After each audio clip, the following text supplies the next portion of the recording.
Hi friends, road side ఉన్న ఫుడ్కి అయితే వచ్చేసాం. ఈరోజు ఈ ఆంటీని అడిగి ఏమేమి ఉన్నాయో తెలుసుకుందాం. ఆంటీ, ఇక్కడ ఏమేమి ఉన్నాయి? చికెన్ ఫ్రై, వా చాలా స్పైసీగా ఉంది. ఎగ్ కర్రీ,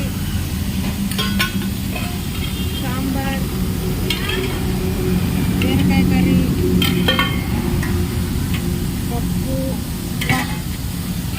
రోటీ కర్రీ, బోటి బాగుంది. చికెన్ కర్రీ, బగారా రైస్, ఎరుస్తాను. వైట్ రైస్, ఓ చాలా ఉన్నట్టున్నాయి. రైతా, రైతా, ఉల్లిపాయలు, నిమ్మకాయ, ఓకే చట్నీ, ఇంతే ఉన్నాయి బాబు. ఓకే ఫ్రెండ్స్, వీడికి వచ్చేసాం కాబట్టి ఈరోజు ఇవి మనము టేస్ట్ చేయబోతున్నాం. Bye bye.